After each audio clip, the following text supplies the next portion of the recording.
It is with both sadness and pleasure that I join you today in celebrating the life of Wally Tyner. I'm Joe Micon, Executive Director of the Lafayette Urban Ministry. Been friends with Gene and Wally for more than 3 decades. Gene's been a volunteer and a board member at Lafayette Urban Ministry, and when I served in the Indiana General Assembly, Wally and I worked closely together on renewable energy standard legislation. To Gene and Davis, Jeff, Catherine, Amy, RJ, Adele, Edward, and Austin, please know that each of us here today extends our deepest sympathy and shares with you our warmth and our support. Loss is hard. Wally was such a wonderful father and husband and granddad. He loved you dearly, and we know how dearly that you loved him. We're here to celebrate his life, to share stories and memories, and perhaps even to laugh a little bit today. In the process, we hope to, at least in a small way, make this difficult time just a little less difficult for you. We want to share how very fortunate and honored we are that Wally was part of our lives. Wallace Edward Tyner was born in the East Texas town of Orange on March 21, 1945, growing up as the eldest of 4 brothers in Athens, Texas, where his family owned and operated a grocery store. He received his B.S. in chemistry from Texas Christian University, then joined the Peace Corps in rural India. Wally and Gene met around this time and were married in 1970. Wally's Peace Corps experience led him to pursue graduate studies in economics at the University of Maryland, where he earned his master's degree in 1972 and his PhD in 1977. Following a postdoc at Cornell, Wally joined the faculty in Purdue's Agricultural Economics Department. During his tenure at Purdue, he made substantial contributions to the fields of renewable energy, resource economics, and climate policy. He was department chair for 13 years. Wally's belief in interdisciplinary collaboration led him to work across many academic fields while here at Purdue. He most recently served as the James and Lois Ackerman Professor of Agricultural Economics. Wally authored more than 350 professional publications. Wally was a generous mentor to faculty, staff, and students alike, advising many, many master's and PhD students during his career. For this work, he was bestowed the Outstanding Graduate Student Teaching and Mentoring Award from the Agricultural and Applied Economics Association. He was inducted into Purdue's Book of Great Teachers.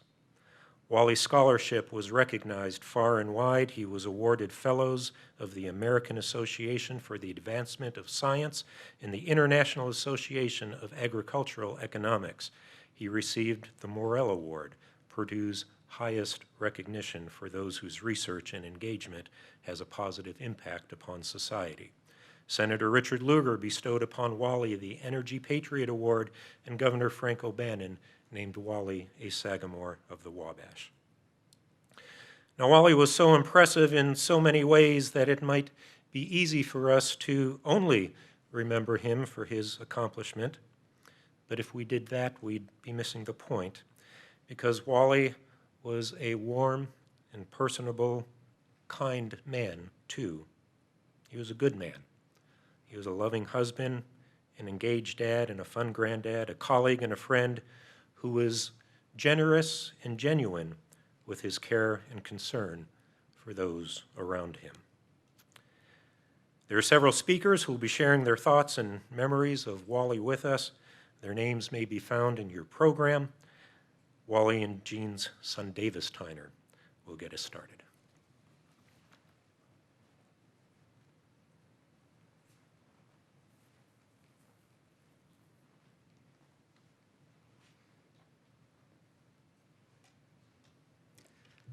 On behalf of all of my family, thank you all so much for coming. Today, we're here to honor and celebrate the memory and legacy of my father, Wallace Edward Tyner. In a few minutes, we're going to hear from my father's colleagues and friends about all that he accomplished in his working life and at Purdue. And I'm really glad that we're going to hear so much about all those things, because they were really, really important to him. All of you were very important to him. But I'd like to spend a few minutes first talking about what my father meant to us as a brother, a father, and husband, and in particular, 3 defining characteristics that I think made him great at really everything he did, but those things in particular. As Joe said, he was born in a small East Texas town, the eldest of 4 brothers. He was raised in Athens, Texas, a town of about 12,000 people, home of the Black Eyed Pea Festival, Henderson County Community College, what he liked to call Higjig, and not much else. His family didn't have a lot of money. His parents ran a small store, and his mother was a teacher. Now, there is some controversy here. To hear my dad tell the story, he, as the eldest, would look after his brothers and make sure they had the best of everything. To hear his brothers tell it, theirs was a life of exploitation and free labor at the hands of my father. Which brings me to his first defining characteristic, humor. My dad once told my brother and me that when it came time to choose a life partner, that if we had to make the choice between beauty and sense of humor, particularly the ability to make someone laugh and enjoy doing so, we should choose sense of humor every time. He quickly followed up that statement with the fact that he was lucky that he found someone that had both. He really loved you, Mom.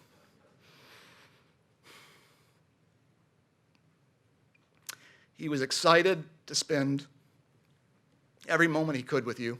He loved doing surprise birthday parties for you. I remember coming in and seeing the look of surprise after we had gotten all of the food into the house. You had no idea that they were there, and he took so much joy in that. Really, your relationship has been a model for how Jeff and I try to live our lives with our wives. Our family loved to laugh and joke. Laughter and laughing at each other, at the world, and most importantly at ourselves was really integral to how we were raised. Laughter was really about connecting with each other. Games were also really important to our family. We constantly played all sorts of games: bridge, canasta, hearts, spades, rummikub, you name it, we played it. While waiting for food in restaurants in Morocco and Europe, we would play card games. At night in the hotel room on family trips, we'd play games to pass the times. We would use them to connect with each other. But I think Dad's favorite game was dominoes, which he played his whole life. Now, dominoes, as those of you who have played it know, is a pretty simple game. He just said you just connect the dots. But for Dad, the fun of the game had less to do with beating his brothers or us, which of course he loved, but also more to do with the trash talk and the jokes as you play. It was the social give and take inherent in dominoes, really in all of those games, that I think he loved the most. I don't think he was ever happier than when he or anyone else in our family gave as good as we got, and he was always quicker to laugh at himself than he was to make a joke. Commitment and hard work. Work first, then play. If it's worth doing right. Those are phrases that his mother taught him, and I cannot tell you how many times my brother and I heard both. My dad was a really smart man, but he believed that hard work triumphed over brains every time. And he and Mom did their best to instill that spirit in my brother and me. My father also loved to set himself deadlines and stick to them. He believed that if you didn't hold yourself to a deadline, you were letting yourself down. And in his view, doing so was worse than missing a deadline someone else set for you. I remember early in his career at Purdue, he once or twice pulled all-nighters to meet self-imposed deadlines.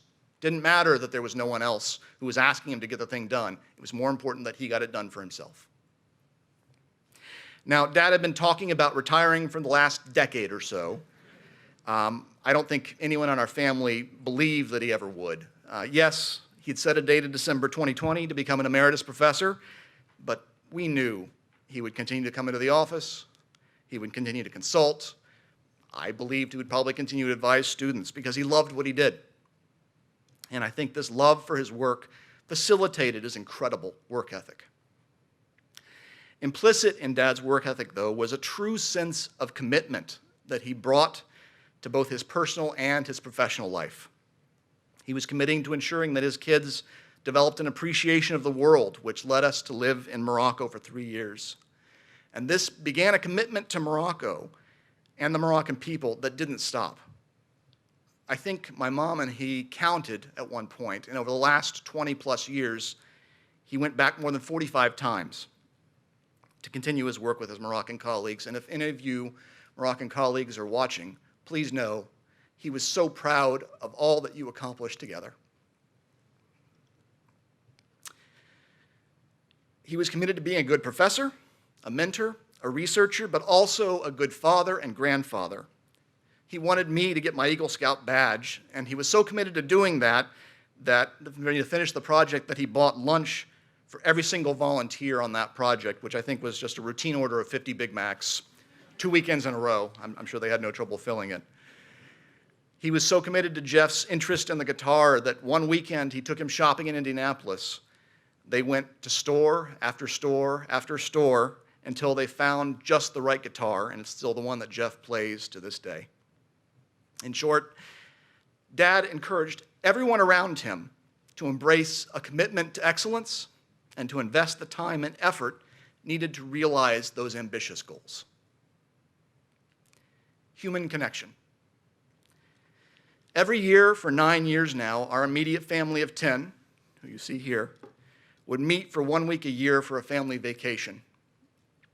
One of the memories that I will treasure as I remember my father in the years to come is the time that he and Jeff and I would spend late at night during those trips having conversations over a glass of a spirit over topics as varied as science, politics, economics, public policy, life, family, love, you name it. He was a great conversationalist precisely because he was fascinated by the world around him and the people in it. And these are not recent conversations. Even as a teenager, I always appreciated my dad's willingness to have a conversation with me, a conversation as equals. At least that's the way it felt. Particularly on topics where he and I disagreed. I remember many times having arguments with my father over what subjects to study in school, how to approach doing a particular problem in a class, but even when Dad was right, and he was a lot of the time, he always let me have my say, and he listened to me as I made my points. He rarely, I don't think I ever remember him saying just to do something just because he was the parent. And these conversations about myriad topics have gone on in our family as long as I can remember. My wife was shocked when she first came to visit us at home. We'd have breakfast out on the screened-in porch on Arrowhead, and she said we'd talk so long that when we got up from the breakfast table, it would be almost time for lunch. That level of conversation and give and take was comfortable for us, and I never paused to think how special it was, just what our family did things. One topic that had a particular fascination for my father was country music. I guess you never get East Texas out of the guy. Might surprise some of you to learn that Dad loved country music. Jerry Jeff Walker, Willie Nelson, Garth Brooks were among his favorites. Topics found in country music deal with regret, hardship, and loss, but also the manner in which to live one's life, so as not to miss the dance, as Garth Brooks would say. Dad certainly lived a full life, while his loss has been sharply felt by all who loved him. He was an eternal optimist. In the spirit of seeing Dad's glass half full, I think it's only appropriate to celebrate the fullness of his life. He lived to become exceptionally successful in his professional life and deservedly recognized for his success. He traveled the world and enjoyed a plethora of memorable life experiences from those trips. He developed friendships far and wide from which he derived tremendous joy and camaraderie. He had a loving and lasting marriage, full of happy memories with his wife and 2 kids. He got to see his 2 kids become successful in their own right, got to see them marrying amazing women, and develop their own happy marriages and families. He got to develop fond memories with his beautiful and brilliant grandchildren who he adored.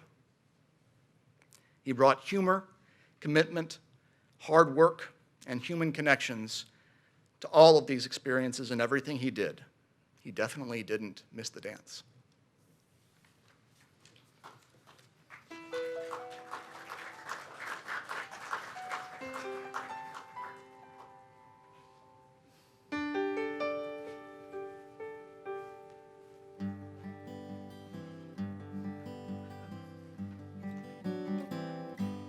Looking back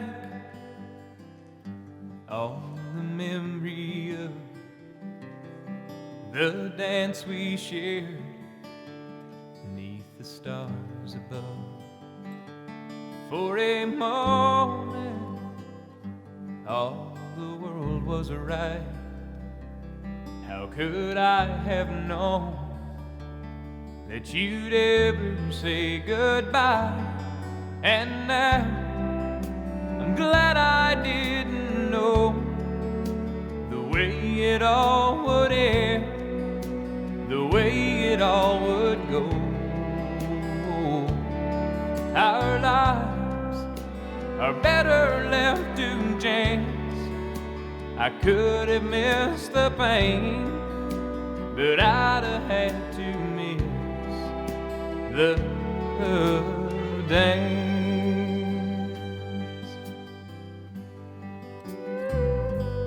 Holding you, I held everything. For a moment, wasn't I the king? But if I'd only known how the king would fall, hey, who's to say? You know I might have changed it all. And now I'm glad I didn't know the way it all would end, the way it all would go. Our lives are better left to chance. I could have missed the pain, but I'd have had to miss the dance. It's my life, it's better left to chance. I could have missed the pain, but I'd have had to miss the dance.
Good afternoon. My name is Jay Ackridge, and I serve as provost here at Purdue University. And Gene and Davis and Jeff, family members, thank you for the privilege for sharing some reflections on all that Wally meant to our university and to me personally. And I had the privilege of having Wally as a professor, as a graduate student. I worked for him 13 years when he served as department head in agricultural economics. Supporting, maybe better said, marveling at his public policy work when I was Dean of the College of Agriculture, and being the beneficiary of his wise counsel and insight for my 37 years here at Purdue. So I first met Wally when I took his graduate course in cost-benefit analysis as a master's student. Not surprising, he was an outstanding and challenging instructor, and I still recall the class fondly. Not surprisingly, Wally received national recognition for his graduate teaching and mentoring in 2013. One thing I still recall about the course is the passion and the energy he brought to the subject. And that's no small feat when the subject's cost-benefit analysis. I didn't know at that time how much I would come to both admire and benefit from Wally's passion and energy, characteristics he brought to literally everything he was engaged in. I really didn't get to know him well until he became our department head, and I count as one of the true blessings in my life the opportunity to work for Wally while he was in that role. Over that 13 years or so, he served as head. I moved through the faculty ranks, always supported by his wisdom and advice. And he was the very best kind of leader and mentor, genuinely interested in what I was doing, supportive of my goals, but at the same time willing to challenge me, challenge all of us to think bigger and more broadly about what was possible. He was always positive, always encouraging, and I do mean always, and anybody that knew him knows that's absolutely true. I was thinking about Wally's time as our department head literally this past week. We were having a conversation about a relatively new Purdue policy on providing written feedback to assistant and associate professors. It's kind of a work in progress, okay, and some of our units, the assistants and associate professors don't yet get the high-quality feedback that they deserve from their heads. But I recall vividly how Wally handled this 25 years ago. Literally the night of our promotion meetings, he would document the promotion committee's impact. The next day, he would have a meeting with that individual's mentor and incorporate their feedback with his. The following day, you would have a personal meeting with Wally and receive a letter from him that contained a very clear-eyed view of the strengths of your record, the weak areas, and the ideas for next steps. Feedback was clear, it was candid, and what was so important was it eliminated any uncertainty you had about where you stood in the department. And what made this so impressive, beyond just the timeliness, he wanted to do away with any guessing on our part. The fact he cared, that was what was so powerful about that whole process. But that was always Wally. He was a leader who was incredibly invested in the success of others, and I'm not sure there was anything he enjoyed more than watching those he was working with or that worked for him succeed. As many of you know, Wally was a champion for our international mission. I know other speakers are going to speak about that today, but I would have never engaged in international work, and certainly not at the level I did, without Wally's constant encouragement. Of course, he didn't just work on me. My close friend and colleague, Steve Erickson, someone that many of you knew, he's no longer with us, was also one of Wally's targets. Now, the thing you had to know about Steve, and some of you know this, he really didn't like to fly. I mean, he really didn't like to fly domestically, okay? But Wally was persistent, as you know, and somehow convinced Steve to do an international trip to Lithuania. There's some very humorous stories about that trip that some of you know, but the bottom line was that Steve and I had the chance to work together in Lithuania and Poland multiple times, all as a result of Wally's urging. He was a big supporter of our Center for Food and Agricultural Business. Ag business wasn't Wally's area of focus professionally, but he dug in, working to understand what we were trying to do, and was a constant supporter of our work. You know, we were kicking around this idea of launching an online MBA in agribusiness, and it was Wally who helped me draft, and probably better said, he drafted proposals to USDA and for some campus funds that really made it possible to launch this program. No doubt in my mind, no Wally, no agribusiness online MBA program. Again, it was something I so respected about Wally. He was focused on helping all of us do good work, no matter the area we were working in. Those of you who worked with him as head know that one of Wally's traits was he was decisive, okay? He didn't waste time. He was an economist on that point, okay? His efficiency was truly amazing. But sometimes that decisiveness and efficiency would create a bit of a stir on the 7th floor. That's where the staff of the Center for Ag Business were located. So a CAB staff member, Center for Ag Business staff member, would spend an hour or 2 or 3 crafting some carefully worded email to Wally, push send, and just about as quick as they could send it, they would get a response back.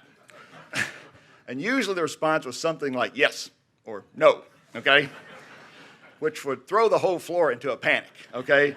Is he angry with us? What does he mean, okay? At which point I would simply tell them he means yes or he means no, and he wants us to move ahead, okay? But after I left the department and took on some new roles, I continued to seek out Wally's insight and wisdom on a regular basis, and I just so appreciated the way he would cut to the heart of an issue and help frame it clearly and in a way that a decision, the right decision, could be made. And I know so many of you in this room, like me, consider Wally one of your most important mentors. When I moved into the dean's role, I had the chance to see firsthand the impact he made and the respect he earned as an applied economist. Simply put, I don't believe anyone was better at communicating complex economic ideas in terms a layperson could understand. And it would seem he would take on literally any public policy issue in ag and natural resources. I think the more contentious the issue, the more he enjoyed it, okay? And I thought about it some. I think it was because in his mind, the more contentious an issue meant that there was an educational opportunity there. To Wally, some of the concern and emotion around an issue was because people didn't fully understand it, or at least understand every angle. So while working as dean, I had to work with him on several issues related to biofuels, which, as so many of you know in this room, was and is a really charged issue with lots of strong opinions. And it turns out in the college, the folks on both sides of that issue were stakeholders for our college, which put us in a little bit of a tricky place. But Wally managed to earn the respect of individuals on both sides of that debate with the clarity of his analysis, the objectivity he brought, the fact he never made these decisions personal, and the fact he always called it the way he saw it. In addition, Wally was willing to listen. He was willing to hear out the other side. Now, he wouldn't hesitate to correct you if he thought you were wrong, but again, he was willing to listen to both sides of a particular policy issue, and as a result, he earned tremendous credibility with all of our stakeholders, no matter where they stood. I could go on and on. Wally had an ability and a desire to work across our campus with scientists and engineers and bring the technical into his analysis, or to help a group of non-economists understand that the policy and economics around what they were working on might be kind of important. Okay? Wally's career truly epitomized the land-grant ideal in a global context. In recognition of the excellence Wally demonstrated in living the land-grant mission, as Joe indicated, he received the Morrill Award in 2015. That's the highest award that Purdue University can bestow on a faculty member. He made such a difference in the lives of so many. He taught us lessons about how to be an extraordinary teacher and mentor, how to do public policy research that made a difference, and lessons on how to lead with passion, energy, integrity, and compassion. All those lessons remain with us and are a fundamental part of his legacy. Gene, Davis, Jeff, we all deeply mourn your loss, and we want to say thank you for sharing this extraordinary man with us. Wally lived our land-grant mission in literally everything he did professionally, and he represented the very best of Purdue, always.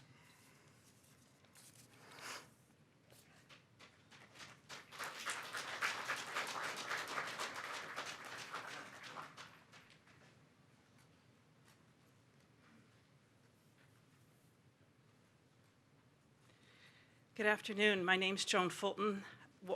Wally hired me, so I'm one of those proteges that he was proud of, and it's my privilege to be here. Thank you, Gene, Jeff, and Davis for this opportunity, and my deepest sympathies. Wally Tyner was a great leader, and his impact here at Purdue and beyond spans many areas. My comments will focus on his impact as department head of agricultural economics for 13 years, from 1989 to 2002. As a leader, Wally was a master at seeing both the big picture and the specifics. And he always strived for that big goal, but he knew how to work each and every element. One of those big picture goals and successes was his success as department head for Ag Econ. During his time as department head, the department grew in stature nationally and internationally, increased its diversity significantly, and maintained its funding and staffing levels during a period of time when many departments across the country were experiencing significant cuts. Wally deeply valued and was committed to the land-grant mission in its broadest definition, including teaching, extension, research, and international. His ability to advocate effectively for agricultural economics with outside parties while managing resources skillfully within the department was certainly key. These achievements were of enormous value to the citizens of Indiana, and as already been mentioned, he received the Sagamore of the Wabash in 2002. Wally was instrumental in getting new faculty positions for our department. He hired 14 faculty during his time, about 1/3 of the faculty. In doing so, he greatly increased ethnic and gender diversity and substantially changed the department's atmosphere. Janet Ayers, one of 2 female faculty members prior to Wally's tenure, provided a quote for our AAA nomination for fellow for Wally. She noted her appreciation of Wally's sensitivity to diversity and said, "He actively pursued women faculty candidates. As a result of his efforts, we benefited from 4 additional women joining the faculty. That trend continues today." Wally's leadership was a critical catalyst for my own career development. As a new faculty member, he ensured that I had access to top graduate students, allowing my research program to get going. Then he opened doors for me to serve on key committees across the department and the college. Wally's leadership was also critical in the establishment of the growth of our department's 2 flagship centers, the Center for Food and Agricultural Business and the Center for Global Trade Analysis. Each of these has distinctive clientele and revenue base, and both flourish today. Another major engagement initiative was the Food System 21 project. Wally teamed up with Mike Bolge. They co-chaired a department-wide extension project, which resulted in a 400-page book, a video, and other presentation tools. This project was quoted and referenced extensively and recognized with the 1999 AEA Outstanding Group Extension Award. Wally really excelled when working with faculty, staff, and students one-on-one. He not only had a strategy that he carried out with precision, but he cared for each of us with deep concern. His strategy involved first, recruiting; second, mentoring for success; third, being a role model; and finally, celebrating that success. Recruiting. Wally's strategy for recruiting was actually my first encounter with Wally. It was November of 1996. I was a faculty member and in my office at Colorado State University, and I got the phone call. Would I come and interview at Purdue? I don't remember the details of that call, but what I do remember was, wow, Wally wants me to be a faculty member at Purdue. And coming from Colorado State, that was huge. A few days before my in-person interview, I got a second phone call from Wally. During that phone call, he began to describe the typical process and the itinerary for the 2-day interview. He talked about the fact that he and I would walk from Krannert over to the Ag Administration building to have the meeting with Dean Vic Lechtenberg. He described the typical way that a meeting with the dean would proceed, and this is the part I remember vividly. He said, "Well, and then the dean will ask if you have any questions. And of course, it would be a good idea if you did." Then came the offer to join Purdue's faculty. I remember that Wally called me, but that's not what sticks in my mind. What sticks in my mind is that every day a different Purdue faculty member called me to persuade me that I should come to Purdue. Each call was sincere. It was personal. Wally strategized very, very well. On the 3rd day, I said, "All right, I get it. I'm coming to Purdue." I'd no sooner signed on as a Boilermaker when I got an email from Wally with a list of 3 or 4 students. This was the recruiting time for the next crop of graduate students. Would I please reach out to these students and persuade them that they too should join the Purdue team? So I indeed called them, garnered up my very best sales pitch that I could come up with, although I have to admit that after coming to Purdue, that got garnered quite a bit. And we were, of course, successful. I arrived at Purdue and we went to AEA meetings that summer. And I saw that recruiting action in action yet once again. The reunions were key, but prior to the reunions, Wally, along with Marshall Martin and some others, would have spent hours in the Employment Center interviewing prospective faculty candidates. We'd be around the reunion and Wally would work the room. Now, Joan, I want you to go and meet that person after so-and-so talks to him, and then you got this one. I tell you, no database could be as good as Wally's mind at that point in time. It was strategic marketing and sales at its best. Mentoring for success. Wally was a great mentor in the most holistic sense of the term. In his comments this past summer when he received AEA Fellow, he noted his pearls of wisdom for graduate students, but these apply for all of us. He advised us to carefully and appropriately define whatever problem we were working on and then determine the best tools to address the problem. He noted that it doesn't work well if you try and force the latest or fanciest tools when a simpler tool is the right one. Wally always had an eye for our work, research, teaching, and outreach, and where it would have its greatest impact. One of Wally's approaches was, when you see a problem or issue, do something about it. Don't just sit around. Just get busy, do the work, and the rest will take care of itself. I recall my first meeting with Wally when I was a new faculty member. I asked him, now I've got a 25% extension appointment. I've not had an extension appointment. What sort of outputs are you looking for? And he just calmly looked at me and said, just spend 25% of your time on extension and it will work out.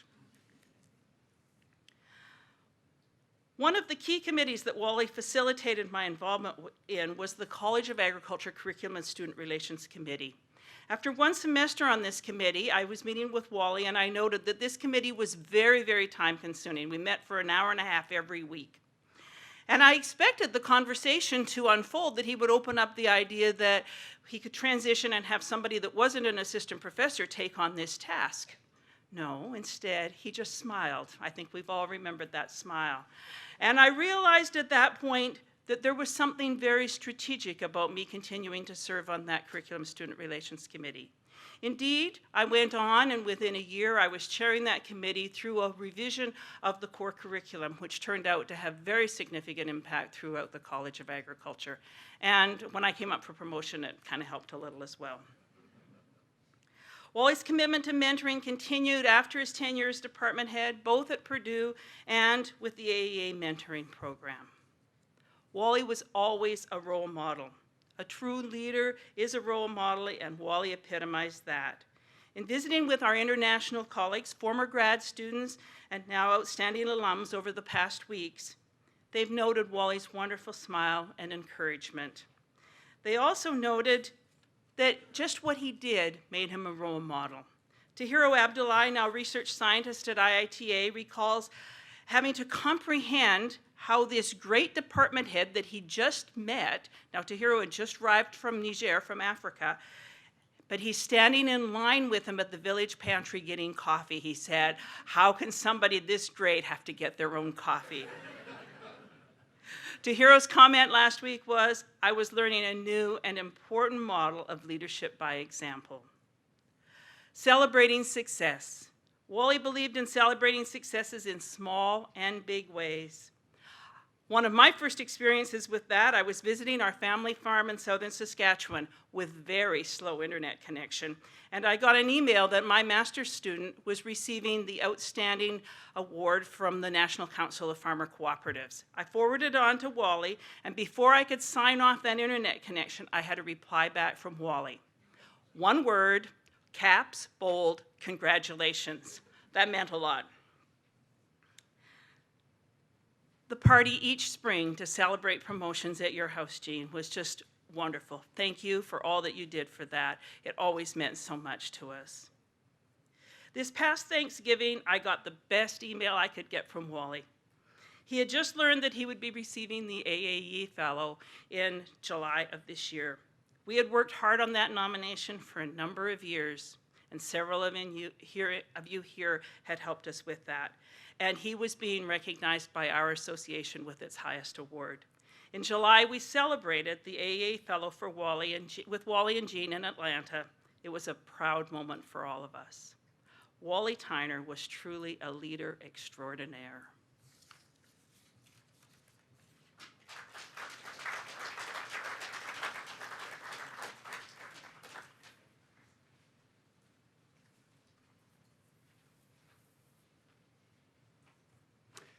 My name's Tom Hurdle. I've been a colleague of Wally's, a friend of Wally and Jean's, and a tennis partner since the time I arrived at Purdue in 1983. It's a great honor to stand before you today and share a few remarks about one of the most remarkable individuals I've ever known. During his extraordinary career, Wally had a profound impact on me personally, on the department, the university, and also on the many communities, the many global communities that he was a part of. He made major contributions in many areas, and I think that was one of the real hallmarks of his career, the fact that he was so versatile and his ability to bridge disciplinary boundaries, bringing cogent analysis to a wide variety of problems. So as we've heard and seen in the photos, Wally grew up in a small town in Texas. But his experience working in the Peace Corps on renewable energy in India led him to quickly become a true citizen of the world. And I think this is a position he held throughout his life. Whether it was mentoring young students from across the globe, advising government ministries on economic policies, writing research reports and papers, he always kept in mind the impact of his activities on the ordinary citizens. I think the experience in India was quite formative for Wally. It led him to move from chemistry into economics, a field in which he could address some of these key policies that he saw were so important. He, as you heard, he pursued graduate studies in economics at the University of Maryland, did a postdoc, and joined the faculty here, where he was for more than 4 decades. However, it's quite interesting that just after I arrived, a few years after I arrived, Jean said to Wally, "I think our boys need to get out and see the world." And they took their family to Morocco for 3 years, a really remarkable commitment. And Wally's task there was to build a top-flight analytical unit in the Ministry of Agriculture. This project was a great success, and it led to his continuing involvement over 3 decades, which we've heard about from Davis. One of his closest friends and collaborators in Morocco, Hassan Serini, has sent me some reflections on his work with Wally in Morocco, and I've extracted a few quotes from Hassan's letter that I'd like to share with you. Hassan says, "Wally was for me more than a friend, a colleague and professor. He was a friend of Morocco, where he used his unparalleled expertise, leadership abilities, charismatic personality to help the Ministry of Agriculture to build the capacity to undertake agricultural economic analysis. He did it by training staff and encouraging them to go back to university for further studies. Many of them came to Purdue. He also played an important role in the agricultural negotiations for free trade," Hassan goes on to say. And there was a photo here with Hassan signing that free trade agreement. So Morocco and the US were negotiating this free trade agreement, and at times negotiations came to a standstill, not surprisingly. Trade policy is contentious, and you get up and you run into these red lines. And Hassan says, "There were such times when Wally managed to find arrangements where at least one party was gaining without hurting the main interests of the other. He was able to do so because he understood very well both the Moroccan and the American interests at stake." So it was for this work that he received the Agricultural and Applied Economics Association's Distinguished Policy Contribution in 2005. Hassan continues, "We learned from Wally not just economics, but mainly the art of using economic and technical knowledge to imagine feasible and realistic solutions. He really made a significant contribution to our agricultural development." Hassan concludes by noting, "I was always amazed by the amount of time and advice he was prepared to give to his Moroccan counterparts, in particular to me. Not only was he the supervisor for my thesis at Purdue University, but after leaving Purdue and up to his death, I could rely on him for a range of topics from professional to personal advice and assistance." Perhaps the most remarkable thing about Wally's involvement with Morocco, all of these trips back and forth, all of these contributions, and the time that he gave to institutions and people there, is that much of this was while he was serving as head of the Department of Agricultural Economics. Most people would consider that a full-time job. So during this time in the department, this was the time, as Joan says, of rapid growth, a lot of hiring going on. He hired and mentored a large share of our current faculty and cultivated the department centers. And this point has already been made, but I want to underscore the important role he played for the Center for Global Trade Analysis, GTAP. I was involved in starting that center, and Wally was key in that step. It would have been very easy for administrative burdens and whatnot to kill that project early on. Wally stepped in and helped us set up the initial consortium agreement, establish administrative guidelines that are still in place today and functioning effectively. It was his foresight that allowed this to happen, and we would not be functioning today without that. He was also a GTAP champion, both across campus and abroad. As you've heard, as head, Wally was an excellent mentor for all of us, faculty, staff, and students, and he advised many, many students. He supervised a record number of master's and PhD theses, and as you heard, he was awarded an outstanding graduate student teaching and mentor from the college and the National Association for that. When he stepped down as department head in 2002, the first thing Wally did, I think he recognized he needed to get out of the hair of the person following him. He and Jean took a sabbatical in southern France in Montpellier. And during this time, Wally deepened his contributions to economic policy in the Mediterranean region. Upon returning to Purdue, we were getting into the biofuel boom, and he was extremely well suited to address this because he'd worked on renewable energy before, and he had this background in the sciences and a very strong policy commitment also. And he was the natural person to lead a number of large interdisciplinary research projects in this area. And he proceeded over the next 15 years to make major contributions to the literature and to public policy. And for this, as you've heard, he was recognized as a fellow or a lifetime member of 4 different associations. One of those, the U.S. Energy Economics Association, he was due to be recognized as a senior fellow in that this November. So his work had a tremendous impact. Wally also had a tremendous impact on my own career. The first paper that I wrote at Purdue University was co-authored with Wally. I made a first draft and sent it to him. It came back with so much red ink on it, he used red ink at the time, that I thought I was back in freshman composition. English composition. Wally was an excellent communicator, and he believed in concise, sharp writing, and that was a key piece of his success in that area.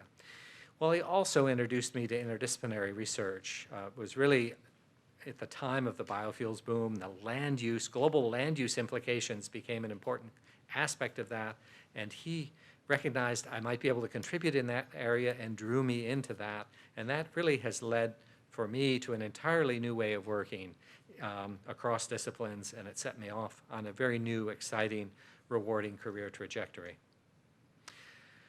As father and husband, Wally also provided me with an excellent role model. He had much to be proud of professionally, but his greatest pride was reserved for his family. Nothing would animate him more when we were talking than asking about the latest accomplishments of his sons, Davis and Jeffrey, and his grandchildren, and his daughters-in-law. An amazing family, and he took great pride in all of you and your accomplishments.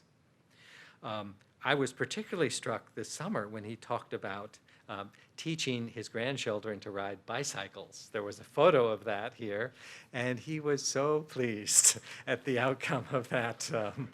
And you guys look great in the photo, too. Wally and Jean have had a tremendous influence on our family. Indeed, Jean was the one who picked me up at Indianapolis Airport when I came to interview in 1982. That's just an indication of the commitment and the recruiting, as Joan said. They recognized it was that first impressions are important, and Jean made a terrific first impression, and Adriela and I have been huge fans of Wally and Jean from the beginning. They've always been supportive of us as a couple, and of our family, our children.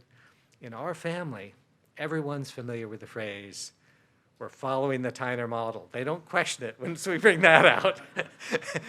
They don't question it. Our children grew up reading books from the Tyner family library. These were the books that Jean collected. She actually took a course at Purdue in children's literature, so it would only be the best literature for her sons to be reading. And we benefited from that. The children would open the book, "Oh, this is a Tyner book. It must be a good one." And of course, the Tyner grandchildren now are reading that library. This summer, our family took its first joint vacation, inspired by Wally. Davis mentioned this, the importance of getting your adult children and their families together in one location, a beautiful place for 1 week. Wally said, "Let the kids pick the place. You don't pick it. They pick the location. They pick the house." And we did it this summer, and it worked. It was marvelous, and we're great believers in the Tyner model. We will miss Wally's presence among us. Our response to his passing must be to carry on his traditions of even-handed policy analysis, loyal friendship, and a deep commitment to leaving this world a better place. Thank you.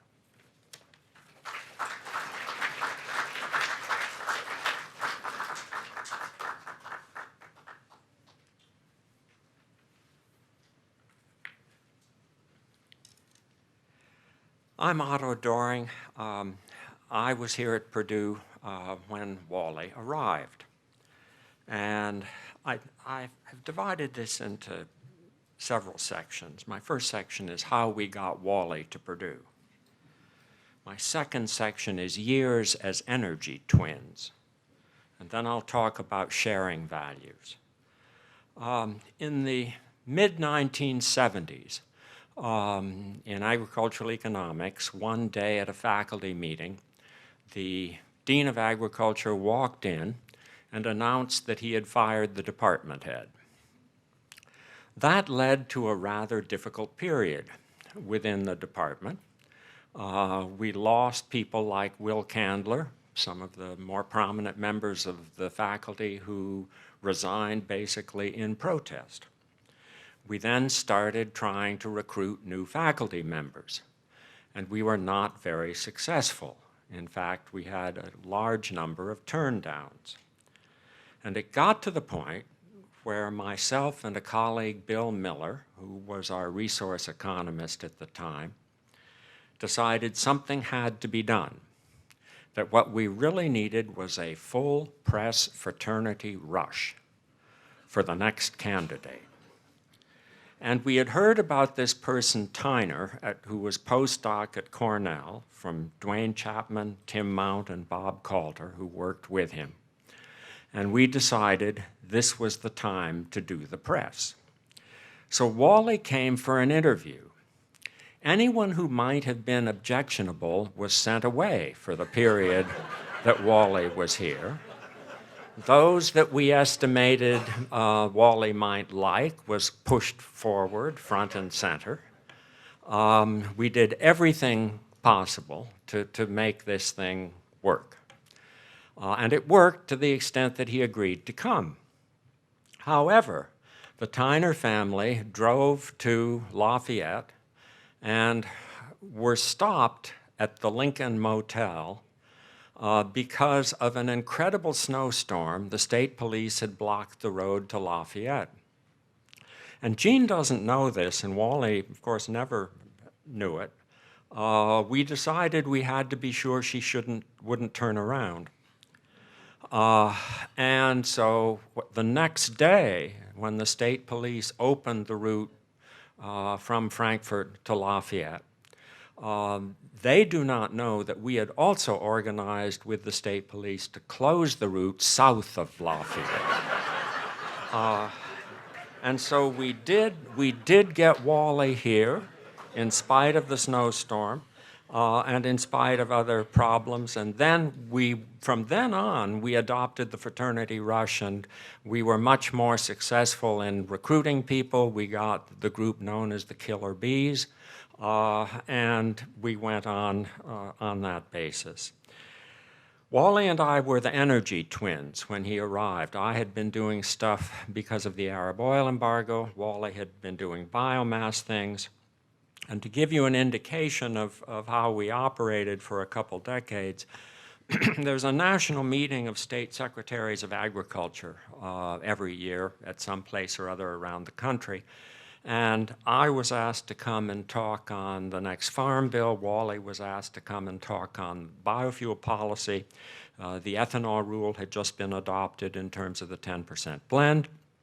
And we were all there ready to go, except Wally's plane had been delayed and no Wally. So we first switched, and I went ahead and talked about agricultural policy, and still no Wally. And so the master of ceremonies turned to me sort of looking concerned, and I said, "That's all right, I'll start Wally's talk." So I reintroduced myself as Otto Doring, the energy expert, and I started Wally's talk. And after I'd been going for about 5 minutes, Wally came in. I saw him at the back of the room, and I gave a little high sign, and I finished my last couple sentences, and I said, "All right, now I have given you X and Y background, and now Wally Tyner will give you the rest of it." And Wally walked up to the stage and seamlessly continued right on, and this was a piece of whole cloth, no problem. And we operated like that for a number of years until I strayed away and started getting more involved in resource economics of a different sort. Another thing to talk about briefly is sharing values. Cultural relativism only goes so far. And when Wally and Jean went to Morocco, I was the one who every Saturday night taped Prairie Home Companion and sent these cassettes of Prairie Home Companion to Morocco so that Wally and Jean and the kids could maintain some contact with the heart of American culture. And I have at home the box of the tapes because they brought them all back and gave them to me. So if any of you wants to revisit a couple years of Prairie Home Companions, I can help you with that. Another important value is that Wally and I both believe in really good loudspeakers. Wally and I were in Iowa State for an energy meeting, and we went to the student union in Iowa State. And we walked into the student union and down into their sort of big public area, and they had 2 Klipsch La Scala speakers mounted up high, blaring at us, not Jerry Jeff Walker, but someone similar. And Wally was absolutely captivated. Well, I had to explain to him, because I had run a recording business as a student in college, the advantages of large bass reflex speakers with horn tweeters. And Wally absolutely became a convert, and the problem was, of course, he had to deal with Jean. Because Jean didn't want La Scala speakers that stand about this high and are about this wide and about that deep. So Wally got the largest that was allowed. And I'm not sure it was really allowed, but he had it. The other thing you have to realize is that Wally is the only person who would have been able to get me to listen to Jerry Jeff Walker, let alone take me to the Neon Cactus for line dancing. All right, Wally understood many important things. You first understand what Tom Wolfe calls the long-term favor bank. And that is, you develop relationships with people that are back and forth relationships where there is not an immediate quid pro quo. You will develop a relationship with someone, and if they need help, you will drop what you're doing and help them. And there's no expectation that this is an exchange. This is just something you do. It's the right thing to do. And maybe some year in the future, they'll be able to help you, kind of thing, or vice versa. And an understanding of that and building relationships with people on that basis, that's a very different sort of relationship. I have worked with people at Purdue who only work on a quid pro quo, and they lose immensely. The other thing that Wally understood, and it was almost the Martin Luther King fierce urgency of now. And that's, in public policy, we call it the teachable moment. That if something is out there that needs to be dealt with, by God, you got to deal with it and work on it. And our recent examples with Wally, the corn price, ethanol argument and whole brouhaha that occurred, the Indiana internet, which he did work on recently, and also the trade war with China and the things that Wally was involved in with that. And Wally understood, I'll back up, Wally and my prejudices were exactly the same with respect to the value and extent of public goods. Wally and I both believe and believed firmly that there are very important public goods beyond what many people today believe are public goods. We believe public education is a public good, and a number of other things. And if you think about Wally and the land-grant mission, Wally saw the land grants as a public good. And with the land grant being a public good, that goes beyond the functional description of research, teaching, extension. What it says is, this is a public institution, and you as a member of that public institution have a responsibility to act on the best interests of the public, wherever you are, whenever it is, and whatever it is you have to do. And that Wally did, and when he didn't do it, I would go into his office and remind him that there was something that needed to be done. And his response would be, Wally had a wonderful sigh. And if you nailed him on something like this, that he really had a responsibility, there'd be this sigh. You know, oh God, now I'm going to have to do this. And then he'd look up at me and say, but by God, you're going to help me. Last thing, when I work with my graduate students over the years, I've tried to convince them of the importance of working with other people, working with a wide variety of people, and developing those kinds of relationships that are not only fun, but also incredibly valuable. And the double helix, which I was reminded of again today, which I made my students read. There's a wonderful chapter written by James Watson saying he would never leave Cambridge because he had discovered the fun of talking to Francis Crick. And I had the same relationship with Wally, and my emeritus office is next door to Wally's office, and I will miss the fun of talking to Wally.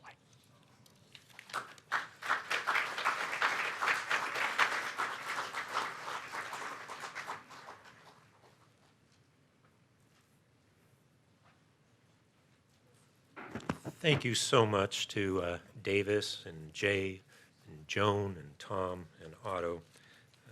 That was very, very special. The Tyners would also like to extend their thanks to each of you for your presence here today, for your many acts of kindness, for your emails, and certainly hope that all of those kind acts continue. They would especially like to thank those who had a role in putting this remembrance together, especially Ginger Batta, everybody at Ag Econ and beyond who helped make this possible. Now, you're invited to continue this celebration of Wally's life by joining with the family in the anniversary drawing room, which is room number 304 here at the Purdue Memorial Union on the second floor. The family would like to avoid a reception line if at all possible, so just walk right on into the reception room, mingle with them, share stories, and enjoy some additional time together.